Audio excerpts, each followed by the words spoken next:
Well, greetings and salutations, everybody. Welcome to the best damn movie-related show on the internet, the John Campea Show, coming to you from right here on my YouTube channel. I'm, of course, your host, John Campea, and this is where we talk about everything going on in the world of movie news, giving you some context so that when you and your buddies are talking about movies, you know a lot more than they do. That's always fun. And hey, let's get things going here right off the top before we get into the movie news feed. A brand new first trailer for the upcoming Queen Freddie Mercury biopic, Bohemian Rhapsody, landed online this morning. And I gotta tell you, you know what? I haven't been incredibly excited for this movie. I'm looking forward to it. Like, I'm curious about it. I want to see it. Yeah. But it's not like I'm incredibly excited for it. But I gotta tell you, this trailer is a perfect example of a good first trailer. Like, there's really nothing in this trailer. If this trailer was the final trailer for Bohemian Rhapsody, it would be terrible. But for a first trailer, it's perfect. It just gives you this appetite whetting kind of material, the blending of all the different Queen songs in it. You get a few look at the characters. You got a kind of a vibe for the film, but they don't go anything at all into the story. They don't give you like a lot of dialogue, what have you. It's just an off-the-top teaser trailer, boom, and it's a perfect example of how to do a good first one. And it's great. And it really does, again, illustrate the differences between what you need in a first trailer versus what you need in like your main trailer or the final trailer going into the movie. You need different things in there. And I thought what they did with the first trailer for Bohemian Rhapsody was just perfect. Again, not even a movie I've been all that excited about, but man, I thought this trailer was really something special. I thought they did a good job with it. All right, guys, with that out of the way, let's get into the main movie stuff with what a little thing we call the movie news feed.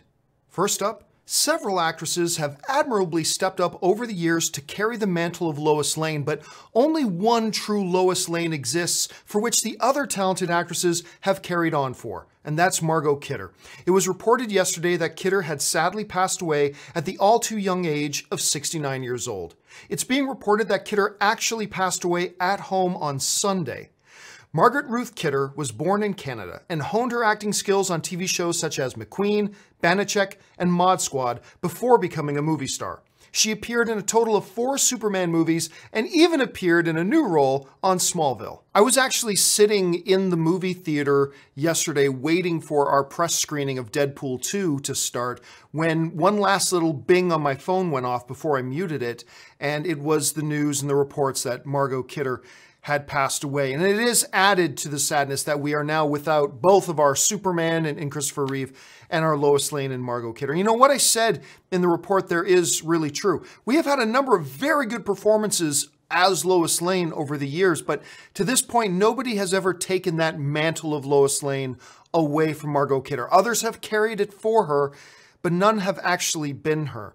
You know, Margot Kidder is a great example of somebody who had strength and perseverance because she faced real adversity in her life. And she faced several issues, all of which are well publicized, and we don't need to go into here.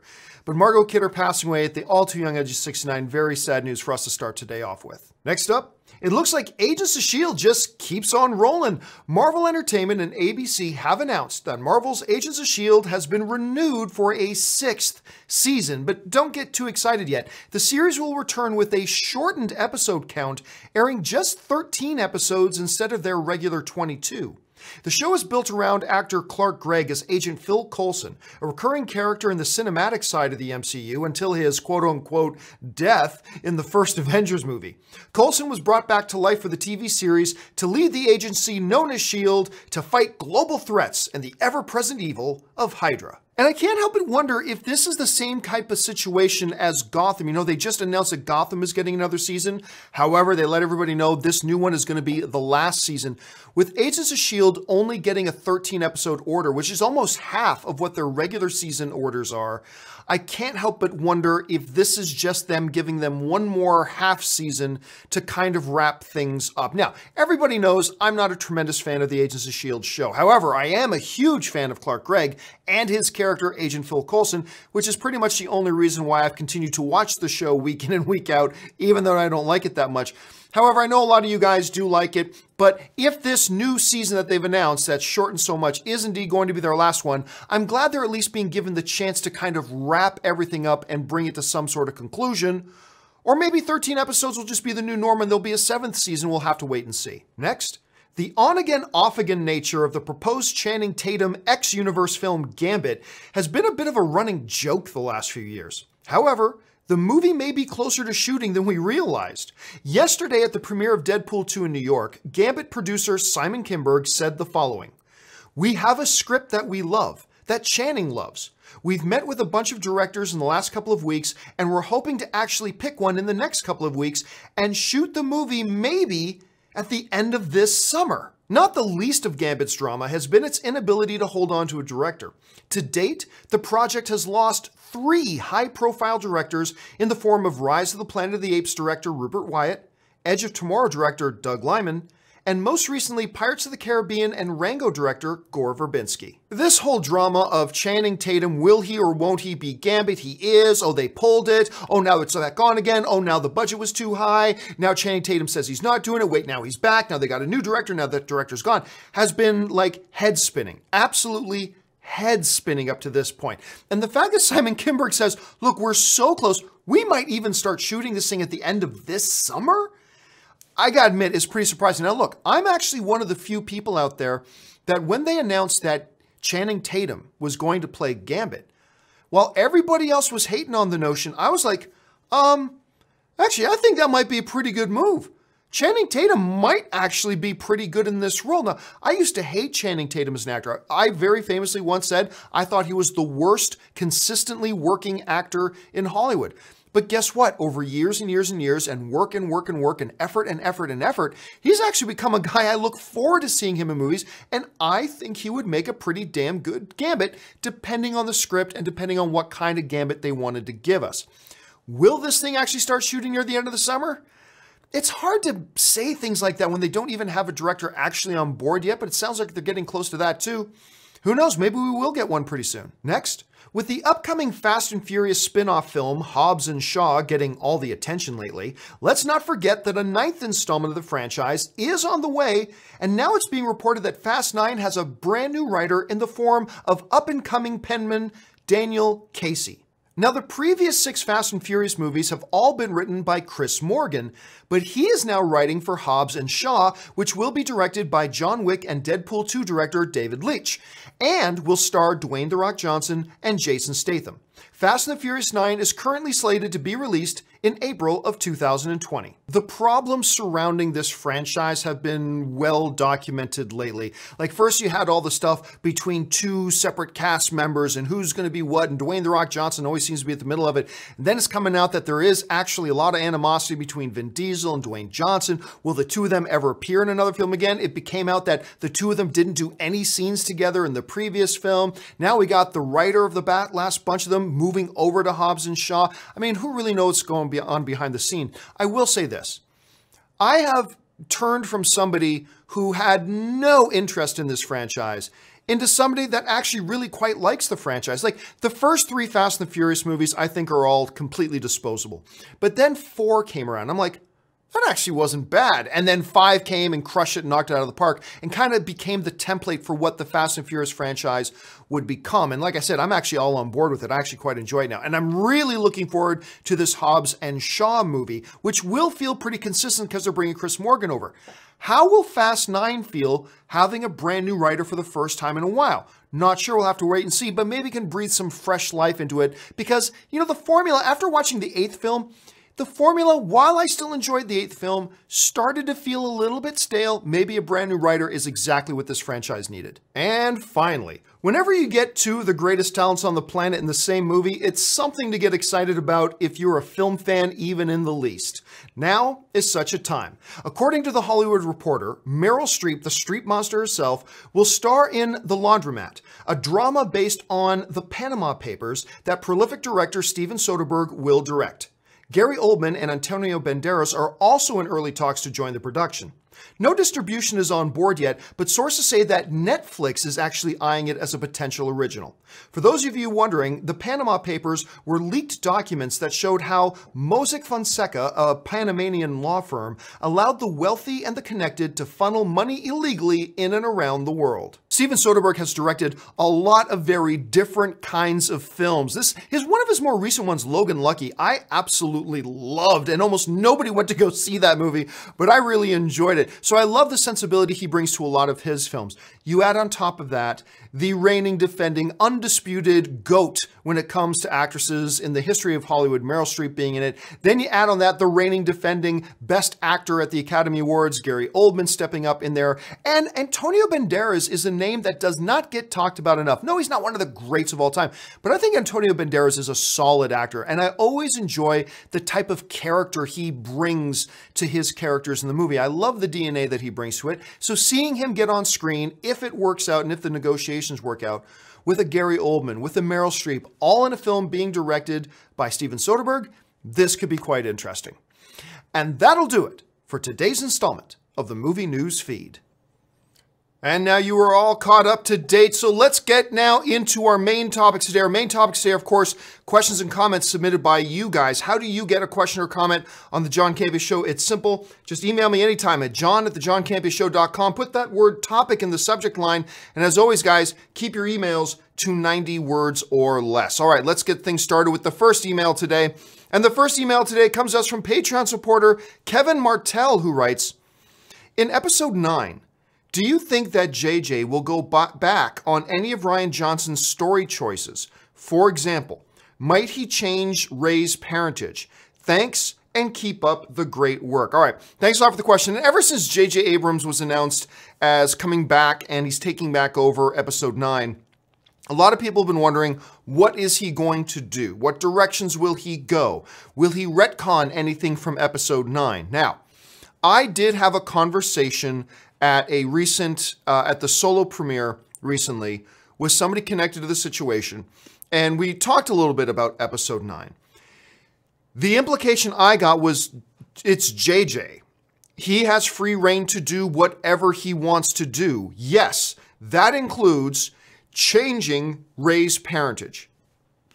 If JJ wants to do that, I've been told that he has, I mean, it wasn't just that, but J.J. Abrams has almost carte blanche to do whatever he wants to do in episode 9. And yes, that includes changing Ray's parentage. However, there is this huge misconception out there that Rian Johnson changed J.J. Abrams' ideas of Ray's parentage and presented what he did in episode 8. Now, episode 8 has already done its theatrical run. It's been out on the DVD and Blu-ray and home video for a long time. If you haven't seen the movie by now, you're probably not that interested. So I'm about to spoil a little bit of a part of the movie for you. Turns out Ray's parents, like I always kind of predicted they would be, Ray's parents ended up being nobody, which I think was the best thing for the story.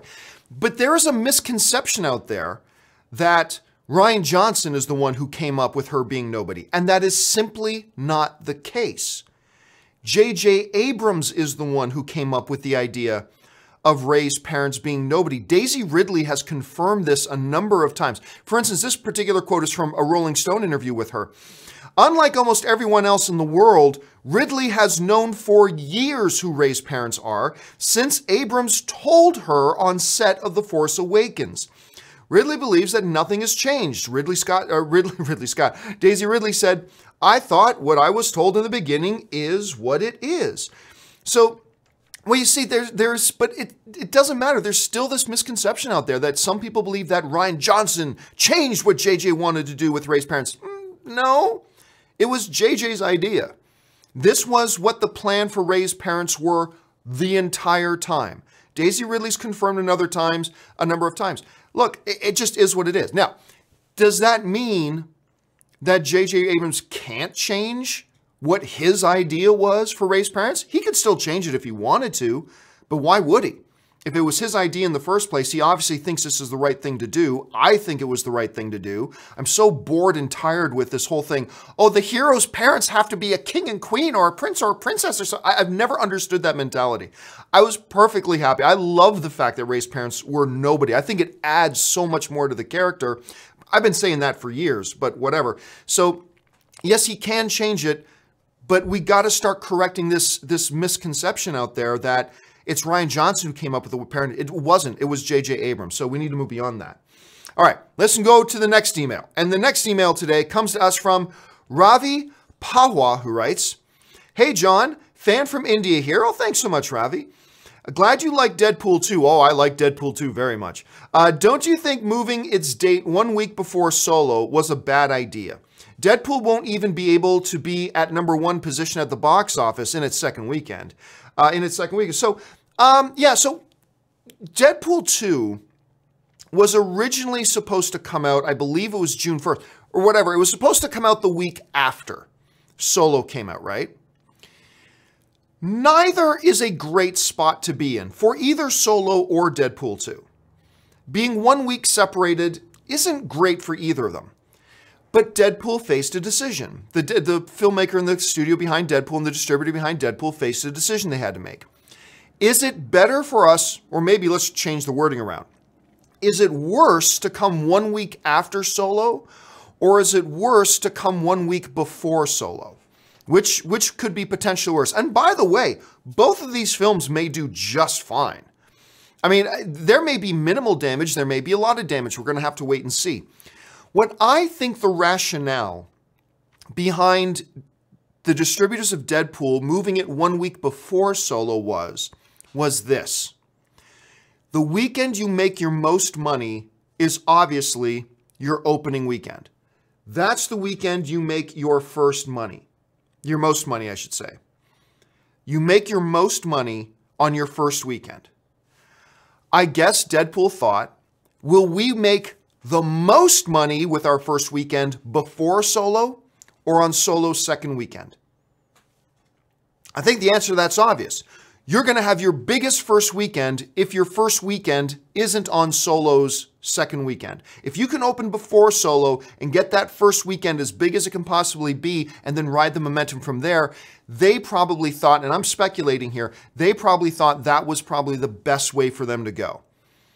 Because if we open it on Solo's second weekend, we can still have a massive first weekend, but it won't be as massive of a first weekend if we put it before Solo opens. So that was probably their thinking.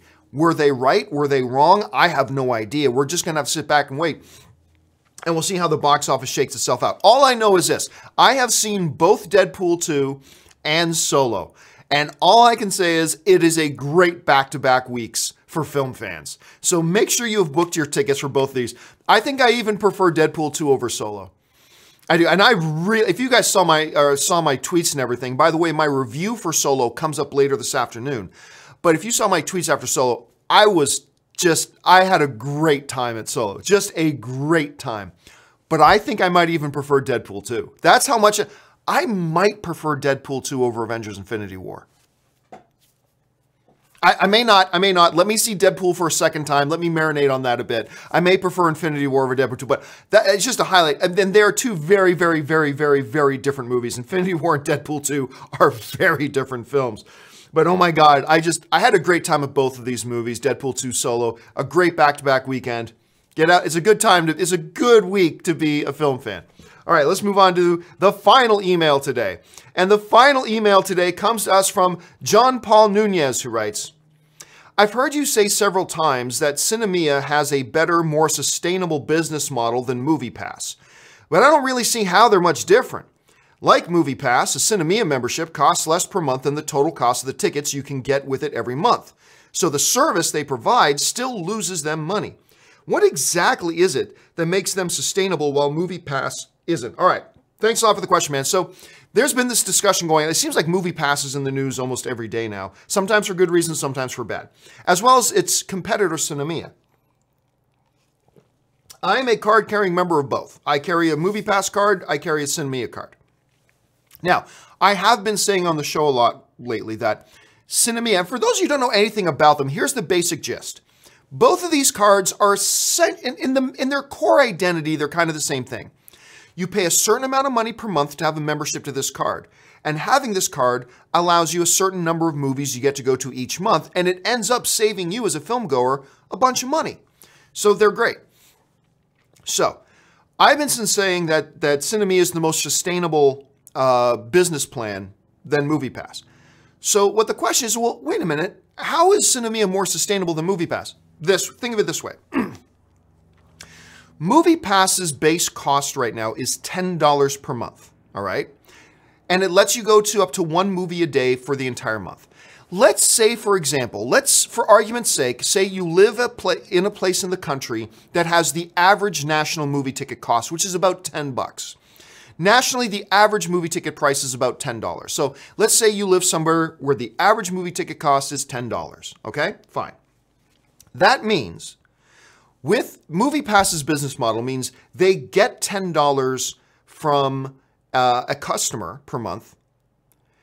But if the average movie cost is $10 and theoretically a member can go to one movie a day all month, well, in a 30-day month, that means your member could be spending up to $300.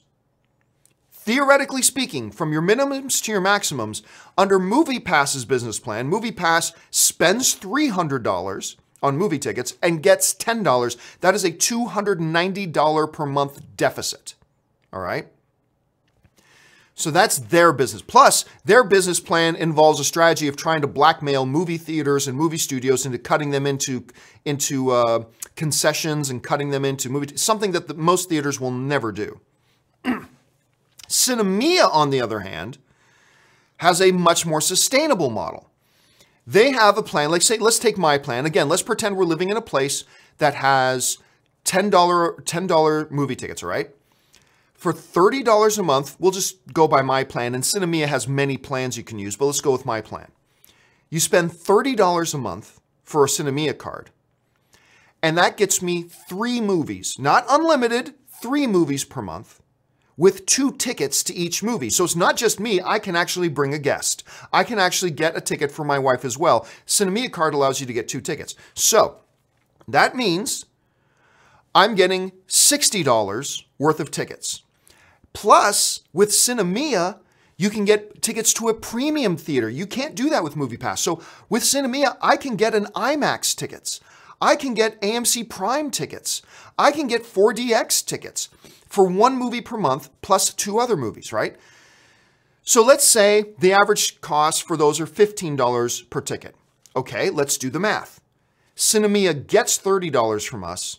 We spend up to $20, $40, plus $30 for the premium ticket, $70 worth of tickets.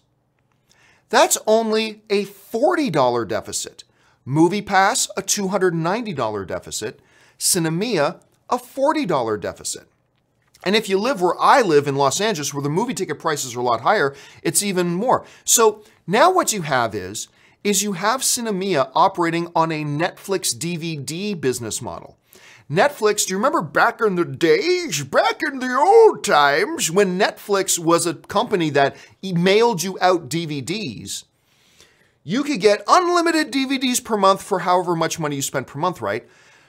But the thing is, what most people did was they spent their monthly fees and they got their DVDs, but they never returned them. They just kept holding on to them. So month after month after month, they maybe held on to the one movie for 2 or 3 months, yet they were still paying their monthly service.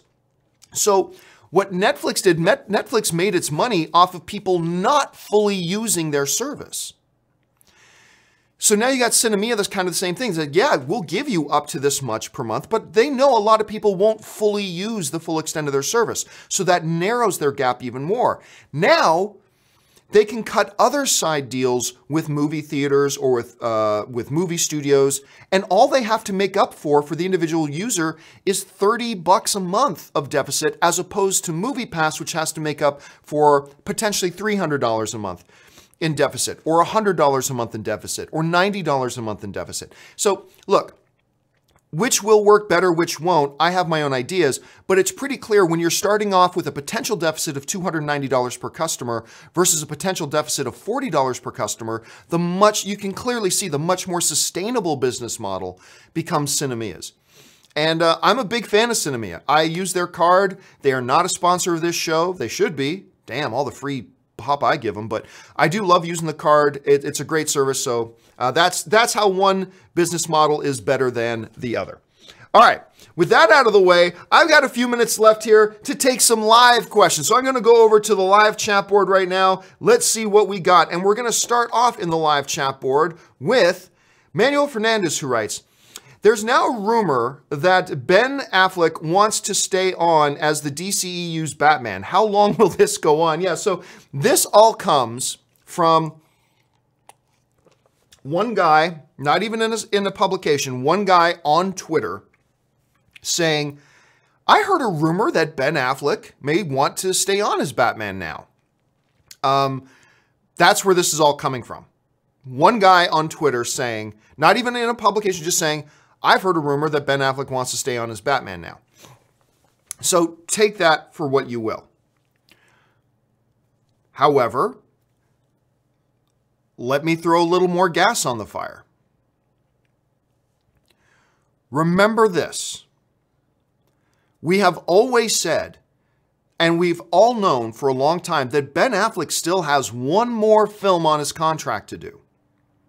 Whether or not Warner Brothers will actually use him for that or not is up to Warner Brothers, but they still do have Ben Affleck for one more film under contract. So we've been saying forever, there's a good 50-50 chance Ben Affleck still does one more movie. We've been saying that the whole time. There's still a 50-50 chance Ben Affleck does one movie. All the way back to when I first told you guys that Affleck wanted out and Warner Brothers wanted to part ways with him. All the way back, I still said, but there's still a 50% chance he does one more because he still has one more film on his contract. Been saying that from the beginning. I'll tell you this. Take this what you will. I didn't make this part of the news story. I'm not putting this in the headline of this video. I'm not tweeting this out. I'll tell you this much. A couple of weeks ago, as you guys all know, there is a new sheriff in town over at DC running the DCEU. And it's Hamada. Hamada is now running things over at the DCEU. He's the new guy in charge there. I was speaking to somebody from Warner Brothers a couple of weeks ago. And what they told me, I'm going to paraphrase here. The basic gist the basic gist of what I was told was this, was that the new leadership has some different ideas than the old leadership did, which may include Ben Affleck.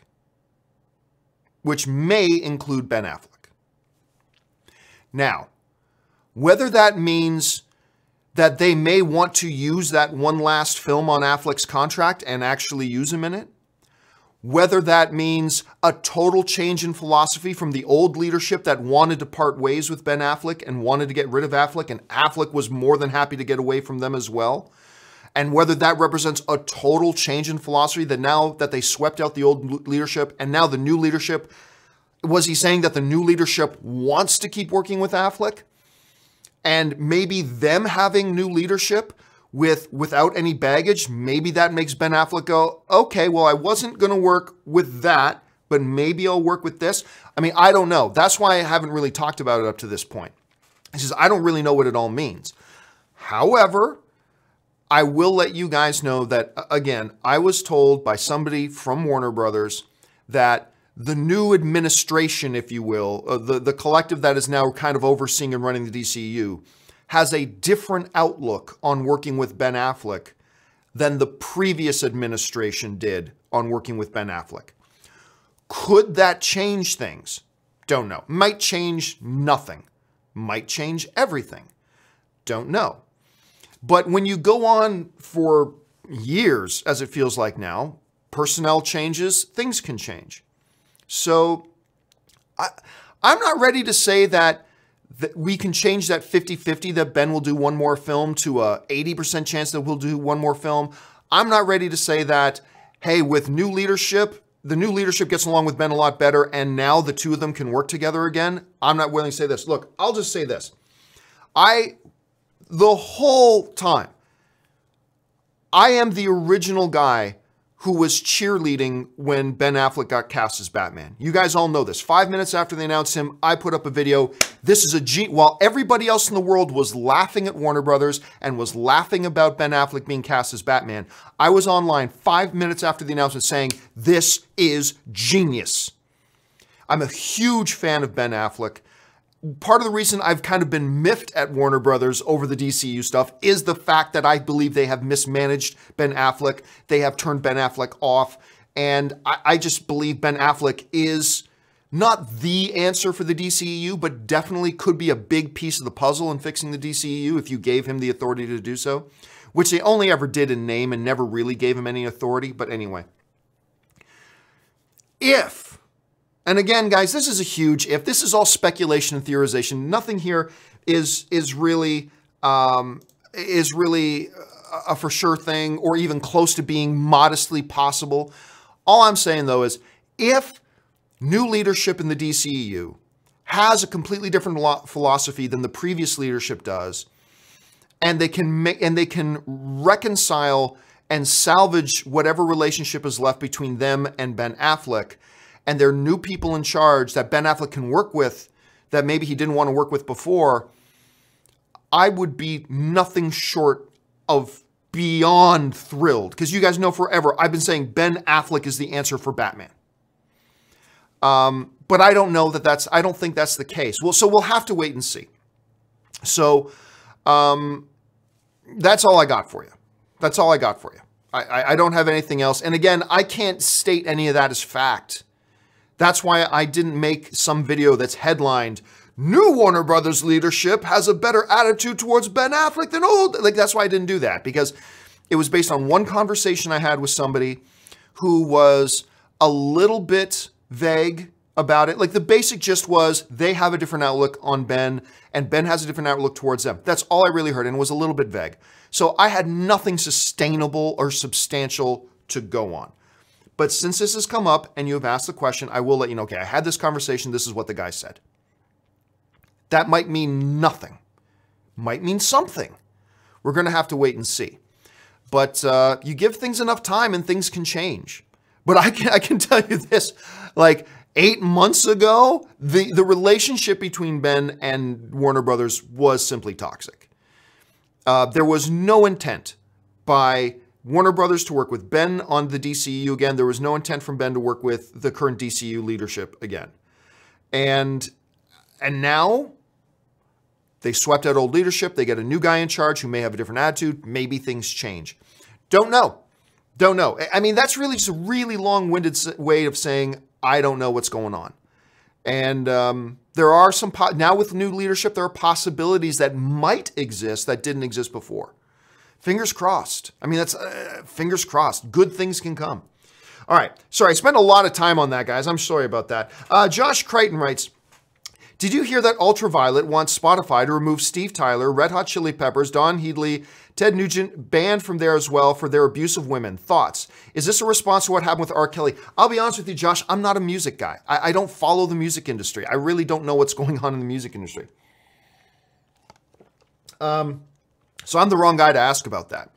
I have heard this story. I mean, yes, Ultraviolet is a women's organization, a women's advocacy group, and they have petitioned Spotify to remove a bunch of musical artists, including like Eminem and a few others that you didn't list here. I have never heard, not because it's never been said, but because I don't pay attention to music news. I don't pay attention to any of that. You might as well ask some guy on the corner what he thinks about it, because I do not stay plugged in with the music industry at all. I have never heard of any accusation against Don Henley or Ted Nugent, although Ted Nugent is a special kind of space cadet. I worked on a show with Ted Nugent once, and that dude is a special kind of space cadet, let me tell you. Anyway. Or Steve Tyler, or Red. I've just never heard anything. So I really can't give any kind of intelligent, not that I ever give intelligent input, but I really can't give any intelligent input on this because I I am totally disconnected. You might as well ask me a question about, did you hear that in the North American Plumbers Association, they're talking about replacing the 3/4 half elbow pipe with a 7/8 quadricep pipe? And I would have no idea what you're talking about. And so in this situation, I have no idea. So I cannot give any opinions on this whatsoever because I've never heard of any of the accusations against any of these people. So I'm not going to confirm nor deny that they exist. And I'm not going to bother giving you a speculation about what should or shouldn't happen when I don't even know anything that's going on. So it's too touchy of a subject for me to give input when I have no idea what any of the facts are at all. So there's that. So definitely something to keep your eyes on in the news, but I just don't know anything about it. KW Garrett writes, if Disney streaming service announced a new animated show featuring Javier the Conscious Twerking Microphone, would you be honored or feel ripped off? Probably a little bit of ripped off, to be honest with you. I'd probably feel a little bit ripped off. Manuel Fernandez writes, you have your way, I have my way. As for the right way, the correct way, and the only way, it does not exist. Friedrich Nietzsche. Yeah, it's good philosophy to bring to film fandom. It is a very good philosophy that translates well. It's pretty much it's basically another way of saying all film is subjective. You like what you like, I like what I like. Film hits you a certain way, hits me a certain way. There's no one true right or wrong. That's the beauty of film and the most beautiful thing about it. Sam Fisher writes, love the Bohemian Rhapsody trailer. I especially love the amalgamation of the 5 Queen songs they use in the trailer. That was one of the best things about the trailer to me.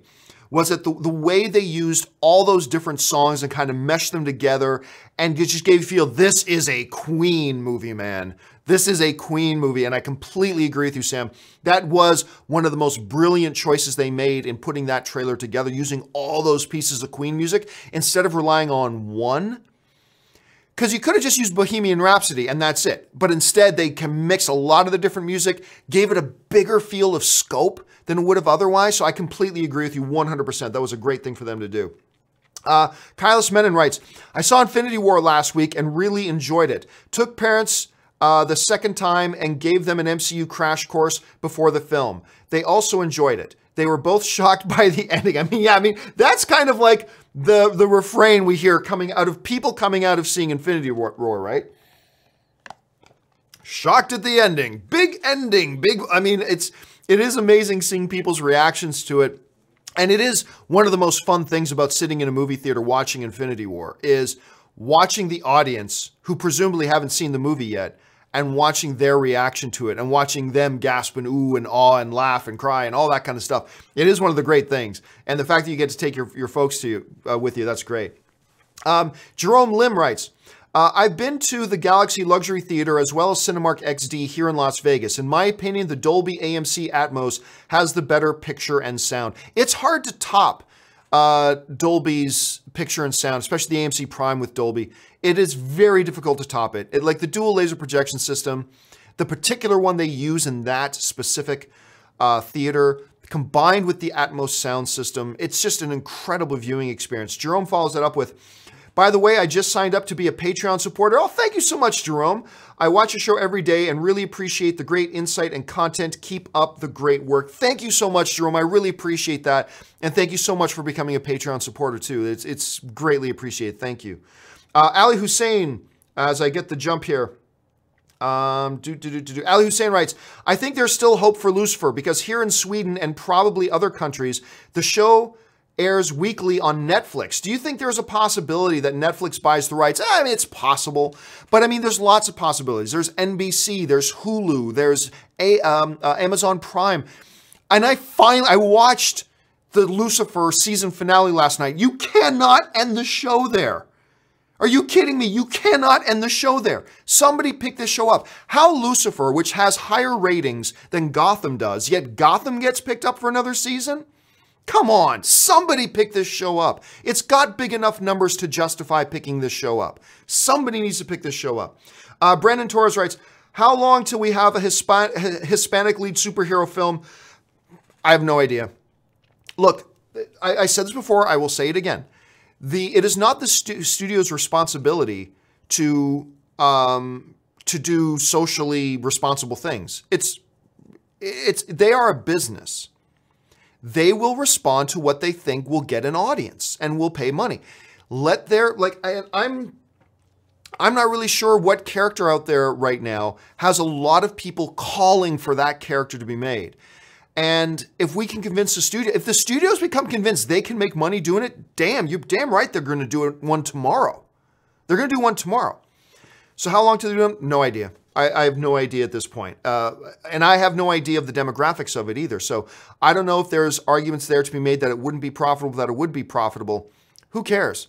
I mean, I mean, how many people thought Black Panther would be profitable? I don't know. And it turned out to be one of the biggest films of all time. So it's just going to take somebody making a compelling argument to a studio that we have the rights to this character. We think here's an argument that we think it can make money, because that's all the studios care about is money, because they're a business. That's all they care about is the money. And once they can become convinced that making such a movie will make them money, they will make one tomorrow. Absolutely they will. Brody Bradley writes, sausage casserole, lamb casserole. I'm actually not a big lamb fan, so I'll go sausage casserole. Rob McDonald writes, is Footloose still the best movie ever made? It never was. I like that one, Rob. That was great. That was really good. Good callback to the movie. ZCM Zombie writes, when's the next companion video? Dude, I was going to record one last night, but here was my day yesterday. Get up at 5:30, start working, did the show, the John Campea show at 8:30 in the morning. As soon as that show was finished, me and my buddy Ryan drove like bats out of hell for an hour to Santa Monica, basically, to go to the Deadpool 2 screening. Was there for Deadpool 2, drove an hour back, immediately got on air and did the open mic show at 2 p.m. As soon as open mic was done, had to record my Deadpool 2 review, working on Deadpool 2, get it all edited, blah, blah, blah, because that had to go up at 8 o'clock. So I finished the review at a certain time. Then I had to start putting all the things together for this John Campea show. Finally got everything done around 7 p.m. and I promised Anne that I would have the evening with her to just relax and watch Lucifer and things like that. So I had no time yesterday, but I meant to put up the next companion video this morning. So that's when it was supposed to go up. So the next companion video will be tomorrow morning. I will get the companion video up tomorrow morning. It was meant to be up today, but again, I'm working 14-hour days. I'm doing the best that I can to get this stuff put together as fast as I can, but the next companion video will be tomorrow morning. Rob McDonald writes, and this will be the final question today, guys. And then the rest of the live questions I got sent in will be included on that companion video that will be up tomorrow morning. So the final question today from Rob McDonald. 2015 has the record of releasing 5 $1 billion movies in 1 year. 2018 has had 2 so far. Are there 3 other movies that can hit 1 billion to tie the record? I don't think so. I don't think there's enough to tie the record of 5.